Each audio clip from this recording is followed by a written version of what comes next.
आज का हमारा प्रश्न है, भारतीय सेना के नए उप प्रमुख कौन बने? वायुसेना। दोस्तों देखो, भारतीय सेना के नए उप सेना प्रमुख कौन बने हैं? भारतीय सेना के नए उप सेना प्रमुख कौन बने हैं? तो राजीव घई बने हैं। कौन बने मेरे प्यारे बच्चों? राजीव घई बने हैं भारतीय सेना के नए उप सेना प्रमुख। कौन बने हैं? तो क्या बोलोगे?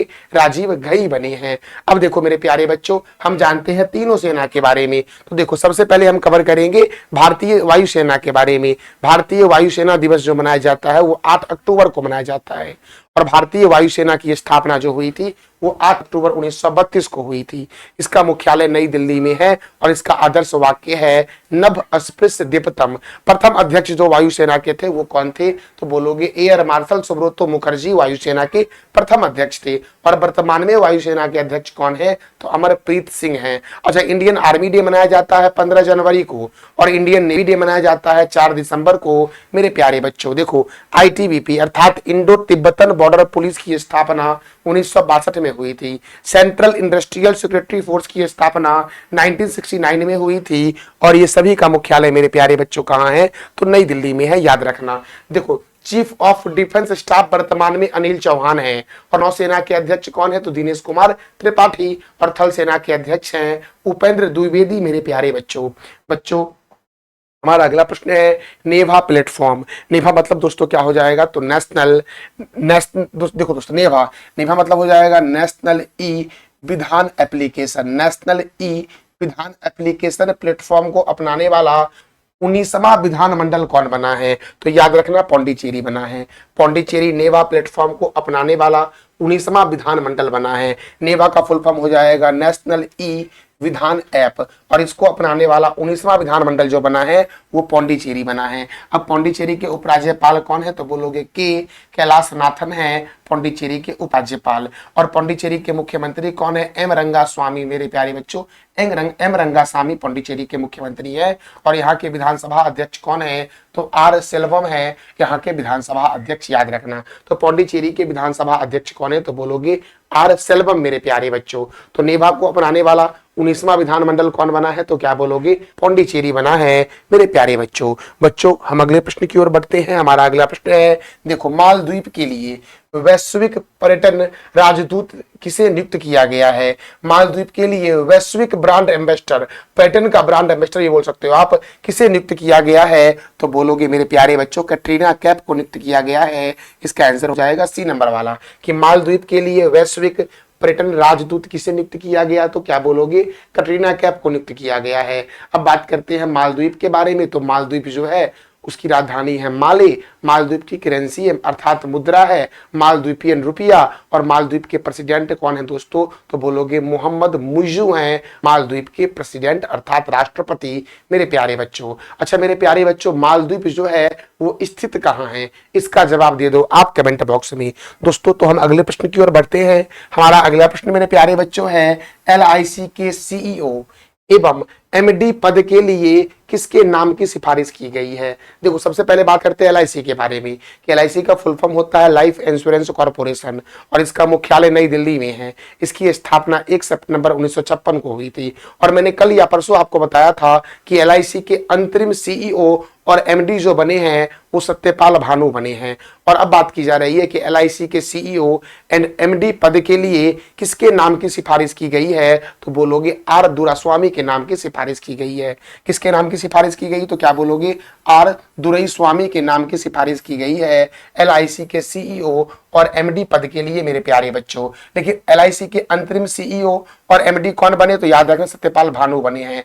और अभी किसके नाम की सिफारिश की गई है LIC के MD एंड CEO के रूप में? तो बोलोगे आर दुरास्वामी के नामों की सिफारिश की गई है। मेरे प्यारे बच्चों, अगला प्रश्न हमारा है कि किस राज्य में कपास की खेती में 20% की वृद्धि हुई है? किस राज्य में मेरे प्यारे बच्चों कपास की खेती में 20% की वृद्धि हुई है? तो बोलोगे मेरे प्यारे बच्चों कि सर ये राज्य पंजाब है।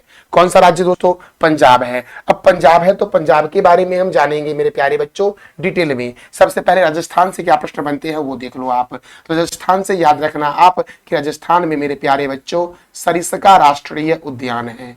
कौन सा राष्ट्रीय उद्यान? तो सरिस्का राष्ट्रीय उद्यान कहाँ है? तो बोलोगे राजस्थान में है। राजस्थान में केवलादेव घना पक्षी विहार है। केवला देव, घना पक्षी विहार, घना पक्षी विहार कहाँ है तो बोलोगे राजस्थान में है। राजस्थान में मेरे प्यारे बच्चों सांभर झील है। पूछेगा कि सांभर झील कहाँ है तो बोलोगे राजस्थान में है। अच्छा, डिडवाना झील कहाँ है, डिडवाना झील, डिडवाना झील के बारे में भी याद रखना मेरे प्यारे बच्चों आप कि डिडवाना झील जो है ये भी राजस्थान में ही है। अच्छा मेरे प्यारे बच्चों, डेजर्ट नेशनल पार्क, डेजर्ट राष्ट्रीय, डेजर्ट राष्ट्रीय उद्यान कहाँ है मेरे प्यारे बच्चों तो बोलोगे राजस्थान में है। अब बात करते हैं हरियाणा के बारे में। तो हरियाणा से आपके एग्जाम में क्या क्या प्रश्न बन सकते हैं तो बोलोगे हरियाणा में सर सुल्तानपुर राष्ट्रीय उद्यान है। सुल्तानपुर राष्ट्रीय उद्यान जो है वो हरियाणा में है। कौन सा राष्ट्रीय उद्यान तो सुल्तानपुर राष्ट्रीय उद्यान मेरे प्यारे बच्चों कहाँ है, हरियाणा में है। अच्छा दोस्तों, हरियाणा का एक शहर है गुरुग्राम। हरियाणा का एक शहर क्या है तो गुरुगांव पहले नाम था, लेकिन अब इसका नाम हो गया है गुरुग्राम। तो गुरुग्राम से याद रखना मेरे प्यारे बच्चों आप। देखो गुरुग्राम में मस्तिष्क अनुसंधान संस्थान जो है वो गुरुग्राम में है। गुरुग्राम में पैसाबाजार.com का मुख्यालय है। भारत का पहला हेली हब जो बना था वो गुरुग्राम में बना था। भारत का पहला अनाज एटीएम गुरुग्राम में बना था, लेकिन भारत का पहला राइस एटीएम मेरे प्यारे बच्चों भुवनेश्वर में बना है। ये मैंने थोड़ी देर पहले आपको बताया था। अब देखो गुजरात जो है, गुजरात में मेरे प्यारे बच्चों ब्लैक बक नेशनल पार्क जो है वो कहाँ पर है तो बोलोगे गुजरात में है। ब्लैक बक नेशनल पार्क मेरे प्यारे बच्चों गुजरात में थोल झील है। गुजरात में सुदर्शन झील कहाँ है तो गुजरात में ही है। ये सब प्रश्न भी याद रखना। उकाई परियोजना ताप्ती, उकाई परियोजना ताप्ती नदी पर गुजरात में है। तो बढ़ते हैं हम अगले प्रश्न की ओर। हमारा अगला प्रश्न देखो दोस्तों पंजाब के बारे में है कि पंजाब की राजधानी चंडीगढ़ है और पंजाब और हरियाणा दोनों की संयुक्त राजधानी मेरे प्यारे बच्चों कहाँ है तो बोलोगे चंडीगढ़ है। पंजाब के गवर्नर कौन है तो बोलोगे गुलाब चंद कटारिया है पंजाब के गवर्नर। पंजाब के मुख्यमंत्री हैं भगवंत मान मेरे प्यारे बच्चों। और पंजाब में राज्यसभा सीट 7 है और लोकसभा सीट 13 है। कुछ ऐसे राज्य हैं जहां पर राज्यसभा सीट मेरे प्यारे बच्चों कॉमन है। तो सबसे पहले मैंने पंजाब को ही लेके चलना है कि पंजाब में मेरे प्यारे बच्चों जो राज्यसभा सीटों की संख्या और लोकसभा सीटों की संख्या 7 और 13 है।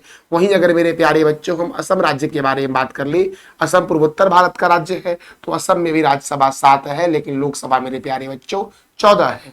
अगर बात कर ले हम तेलंगाना के बारे में, तेलंगाना के बारे में बात कर ले तो तेलंगाना में मेरे प्यारे बच्चों राज्यसभा 7 है और लोकसभा 17 है। तो ये मैंने कॉमन राज्यसभा वाले राज्यों के आपको नाम बताए। मेरे प्यारे बच्चों यह जानकारी आपको कैसी लग रही है तो इसका फीडबैक आप अवश्य देना कमेंट बॉक्स में। अब देखो अबोहर वन्य जीव अभ्यारण्य, कौन सा वन्य जीव अभ्यारण्य तो अबोहर वन्य जीव अभ्यारण्य, हरिके लेक वन्य जीव अभ्यारण्य और रंजीत सागर बांध रावी नदी पर पंजाब में है मेरे प्यारे बच्चों। देखो कंजली झील, रोपर झील और हरिके झील, कौन सा साथ साथ बोलो, कंजली झील, रोपर झील, हरिके झील पंजाब में है। भारत की रोटी की कटोरी पंजाब को कहते हैं। स्वर्ण मंदिर का शहर मेरे प्यारे बच्चों अमृतसर को कहते हैं। बगीचों का शहर पंजाब के कपूरथला को कहते हैं। 5 नदियों की भूमि पंजाब को कहते हैं। और पंजाब मेरे प्यारे बच्चों 5 नदी कौन कौन से तो झेलम, चिनाब, रावी, ब्यास और सतलज नदी जो है ये पंजाब में बहती है। श्री गुरु रामदास जी अंतरराष्ट्रीय हवाई अड्डा मेरे प्यारे बच्चों कहाँ है तो बोलोगे सर ये जो है आपका वो अमृतसर में है, श्री गुरु रामदास जी अंतरराष्ट्रीय हवाई अड्डा। तो ये मैंने बताया पंजाब के बारे में और मैंने ये भी बताया कि पंजाब में कपास की खेती में 20% की वृद्धि हुई है मेरे प्यारे बच्चों। तो हमारा अगला प्रश्न है किस राज्य ने अपने हर इंफ्रा प्रोजेक्ट को, किस राज्य सरकार ने अपने हर इंफ्रा प्रोजेक्ट को आधार जैसा यूनिक आईडी कार्ड देने की घोषणा की है। देखो ऐसा कौन सा राज्य है जिसका जितना भी इंफ्रा प्रोजेक्ट लागू होगा वो सभी इंफ्रा प्रोजेक्ट के लिए आधार जैसा यूनिक आईडी देने की घोषणा की है तो ये राज्य मेरे प्यारे बच्चों महाराष्ट्र है। महाराष्ट्र मेरे प्यारे बच्चों कौन सा राज्य है तो क्या बोलोगे कि सर महाराष्ट्र राज्य है ये। अब देखो ये जो आईडी की संरचना होगी वो 13 अंकीय होगी। 13 अंकीय अल्फा न्यूमेरिकल कोड होगा जिसमें राज्य का कोड होगा, वर्ष होगा, योजना होगा, जिला आदि को दर्शाया जाएगा उस कोड के जरिए मेरे प्यारे बच्चों। और ये काम किसने किया है तो महाराष्ट्र ने किया है। दोस्तों महाराष्ट्र के बारे में मैंने आपको कितना बार बताया है, आई थिंक मैंने कल भी बताया था कि जो आपको मैप दिख रहा है जिसे मैंने आपको रेड कलर से हाईलाइट किया है वही है भारत का प्यारा सा राज्य महाराष्ट्र मेरे प्यारे बच्चों। अब महाराष्ट्र दोस्तों ये है, तो यहां से एक प्रश्न आपके मन में आता होगा कि महाराष्ट्र की सीमा कौन कौन से राज्य से लगती है। तो महाराष्ट्र की सीमा लगती है मध्य प्रदेश से मेरे प्यारे बच्चों। इस राज्य से लगती है मध्य प्रदेश से। ये राज्य मेरे प्यारे बच्चों गुजरात है और गुजरात से भी लगती है महाराष्ट्र की सीमा। ये राज्य जो दिख रहा है आपको, ये राज्य मेरे प्यारे बच्चों छत्तीसगढ़ है। छत्तीसगढ़ से भी लगती है महाराष्ट्र की सीमा।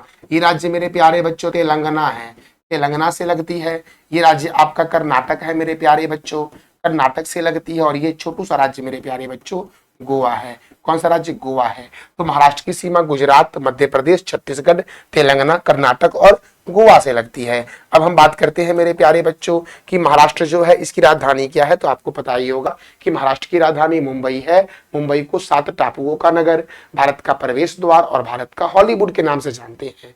महाराष्ट्र के गवर्नर हैं सीपी राधाकृष्णन और महाराष्ट्र के मुख्यमंत्री हैं देवेंद्र फडणवीस मेरे प्यारे बच्चों। यहाँ पर राज्यसभा सीट 19 है और लोकसभा सीट 48 है।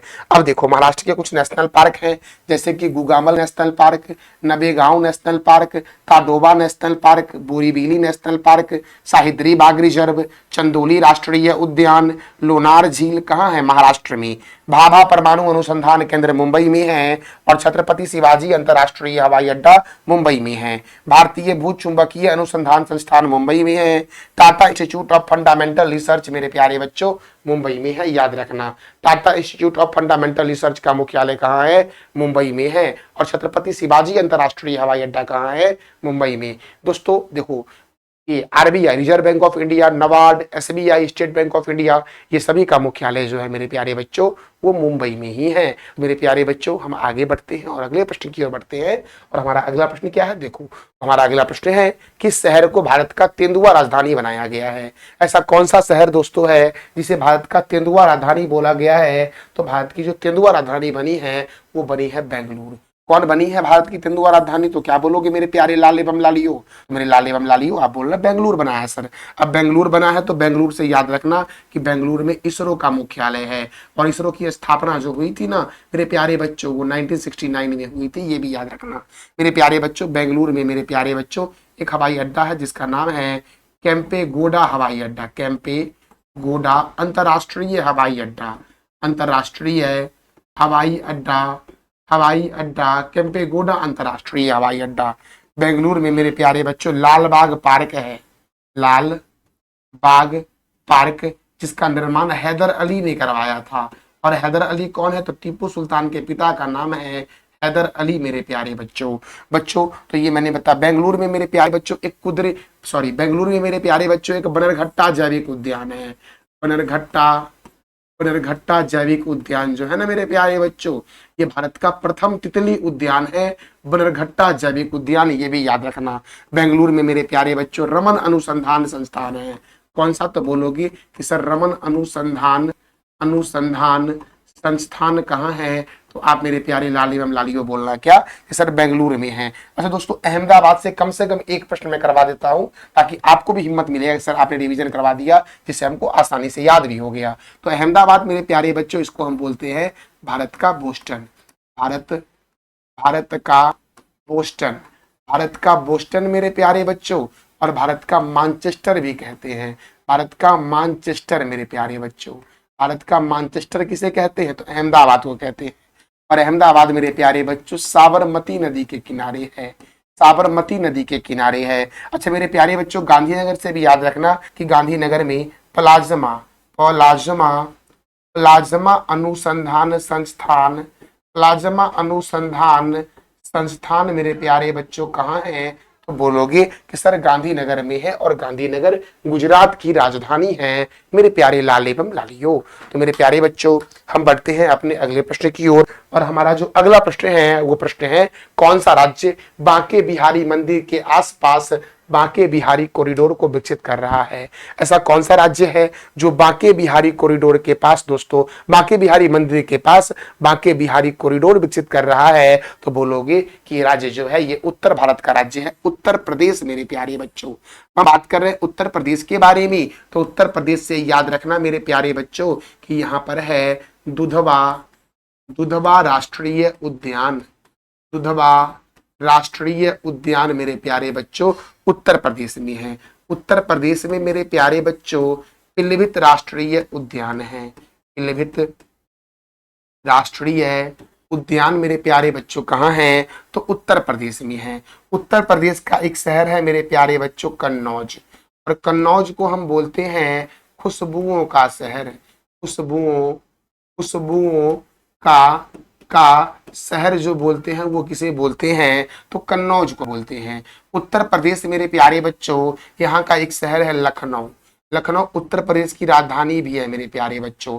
कौन सा शहर मेरे प्यारे बच्चों? तो मैंने क्या बोला कि सर लखनऊ। देखो मेरे प्यारे बच्चों लखनऊ, तो लखनऊ मेरे प्यारे बच्चों याद रखना, लखनऊ जो है ये लखनऊ गोमती नदी के किनारे है। गोमती नदी के किनारे है, और लखनऊ को कहते हैं नवाबों का शहर। नवाबों का शहर मेरे प्यारे बच्चों किसे कहते हैं? लखनऊ को कहते हैं। उत्तर प्रदेश का एक शहर मेरे प्यारे बच्चों कानपुर है। कानपुर, और कानपुर मेरे प्यारे बच्चों गंगा के किनारे है, और कानपुर को बोलते हैं राष्ट्रीय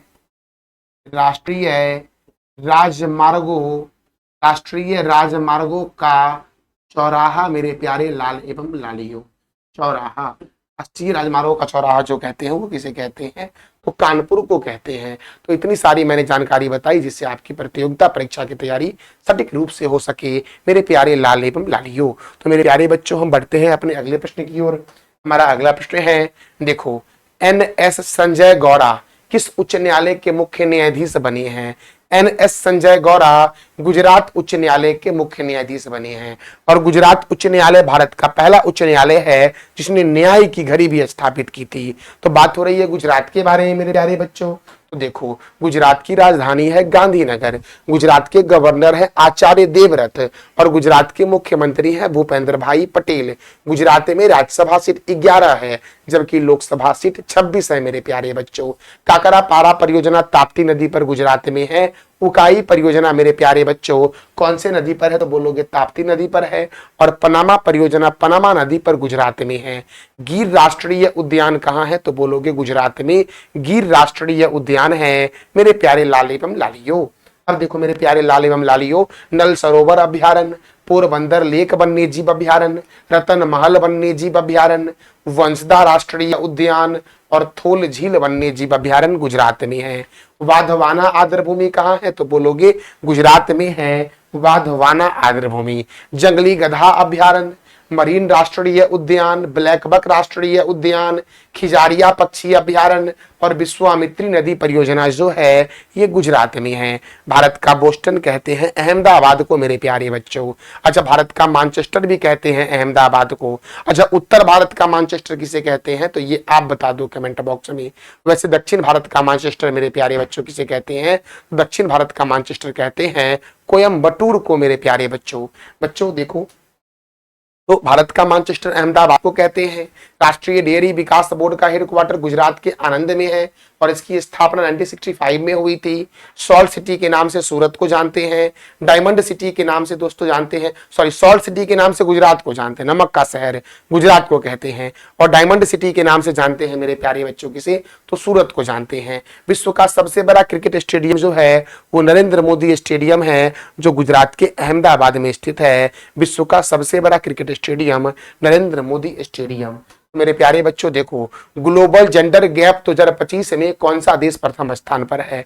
ग्लोबल जेंडर गैप 2025 में कौन सा देश प्रथम स्थान पर है? तो बोलोगे ग्लोबल जेंडर गैप 2025 में आइसलैंड प्रथम स्थान पर है। फिनलैंड द्वितीय स्थान पर है, नॉर्वे तृतीय स्थान पर है और यूनाइटेड किंगडम मेरे प्यारे बच्चों चतुर्थ स्थान पर है, ये याद रखना। तो ग्लोबल जेंडर गैप 2025 में कौन सा देश प्रथम स्थान पर है? आइसलैंड। वही अगर दक्षिण एशिया के बारे में बात करें तो दक्षिण एशिया में सबसे अच्छी रैंकिंग जो है वो बांग्लादेश की है, जो 24वें नंबर पर है। वही भारत का स्थान मेरे प्यारे बच्चों 148 देशों में ग्लोबल जेंडर गैप 2025 में 131वें स्थान पर है। अगर भारत के पड़ोसी नेपाल के बारे में बात करें तो 125 स्थान पर है। अगर वही श्रीलंका के बारे में बात करें मेरे प्यारे बच्चों 130 स्थान पर है। और वहीं अगर भूटान के बारे में बात करें 119 स्थान पर है। मालदीव के बारे में बात करें तो 138 स्थान पर है।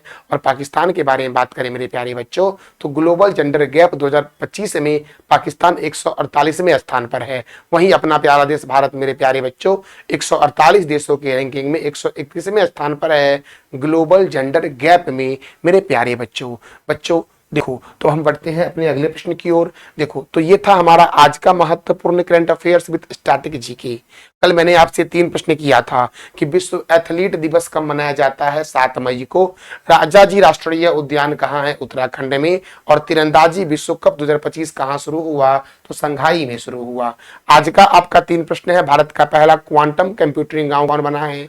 भारत का पहला फ्लोटिंग घाट कौन सा बना है? और वर्तमान में थल सेना अध्यक्ष कौन है? तो इस तीनों प्रश्नों का जवाब देना है आपको कमेंट बॉक्स में। ये था हमारा आज का महत्वपूर्ण current affairs with static GK. जानकारी कैसी लगी इसका फीडबैक आप अवश्य देना कमेंट बॉक्स में। और हाँ मेरे प्यारे बच्चों, इस वीडियो का PDF आपको टेलीग्राम पर मिलेगा, जिसका लिंक वीडियो के डिस्क्रिप्शन बॉक्स में है। थैंक यू सो मच मेरे प्यारे दोस्तों।